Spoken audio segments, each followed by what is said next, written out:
Occupation is a fluid term that can be easily manipulated by the powerful and occupying powers.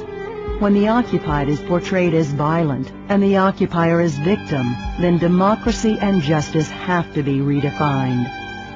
If the international community cannot stop Israel's apartheid wall and the destruction of people and their livelihood, then humanity is at stake. In June 2000, and while the international community is pushing to promote freedom and install democracies throughout the Middle East, Israel decides to reinforce its occupation by encircling the West Bank and Palestinian towns with a separation barrier that is meant to choke the Palestinian population and deprive them from their livelihood. Compared to the 96-mile, 11.8 feet high Berlin Wall that was destroyed in 1989, the Israel Separation Wall extends more than 408 miles and reaches between 6 and 24 feet high. It consists of solid concrete in some areas and a 40-meter complex of trenches 6 to 8 feet deep, barbed wires, electronic surveillance fences, and patrol roads in other areas. The wall, which swallows more than 42% of the West Bank, is in most areas not on or near the 1967 Green Line that divides Palestine from Israel. It snakes its path as deep as 10 miles inside the West Bank and encircles cities like Tulkarm and Qalqilia entirely, thus trapping all in its path and separating Palestinians from their families, homes, land, water, and livelihoods.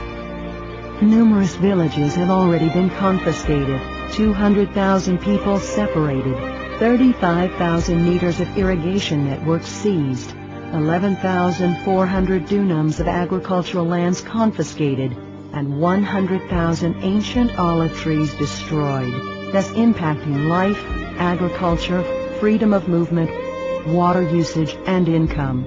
By the time the wall is completed, the numbers will triple.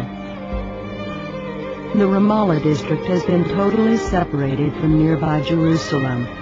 It has been sliced from multiple directions.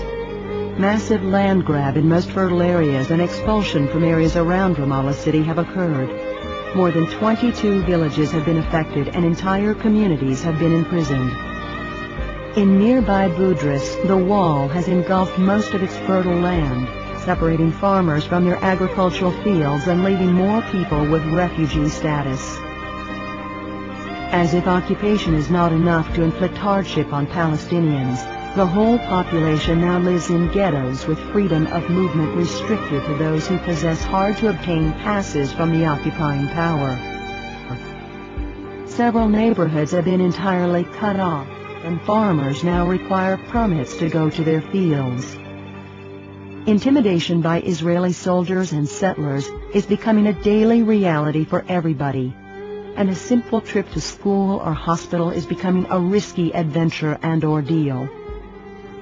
Immediately after its occupation of the West Bank and Gaza Strip in 1967, Israel took control of all water resources and prohibited Palestinians from water development and drilling the required infrastructure. To date, not a single permit issued for agriculture or domestic use in Palestinian areas has been granted.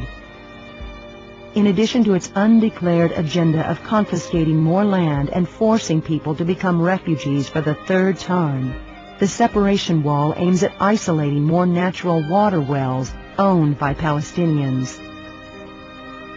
More than 31 natural water wells producing 3.8 million cubic meters that serve thousands of Palestinians for agricultural and domestic use have been confiscated.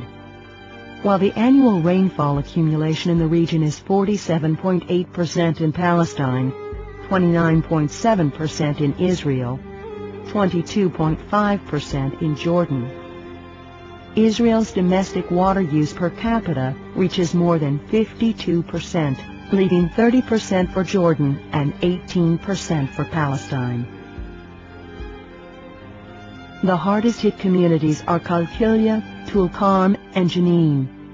In 1948, Qalqilia, the second largest accessible water resource in the region after the Jordan River, lost 80% of its land to Israel and 70% of its residents became refugees.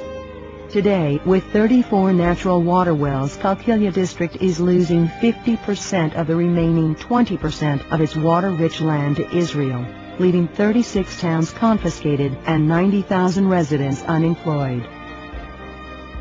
With the construction of the wall, Israel's policy of home demolition has intensified. The wall devours everything in its path, including agricultural fields and olive groves, as well as inhabited homes. Since its occupation of the West Bank and Gaza Strip in 1967, Israel has demolished more than 10,000 Palestinian homes as collective punishment, and now the number is dramatically increasing.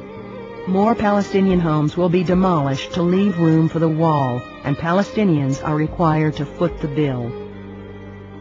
The gains for Israel, however, are tremendous. Israel now gained more land for agriculture, land for settlement expansion, total control of all water resources, a direct link to the Jordan Valley, slicing through the West Bank, and most importantly, an end of a viable Palestinian state. Welcome to the new democracies of the world. Welcome to the war on terrorism. Welcome to blind justice. And welcome to your tax dollars at work.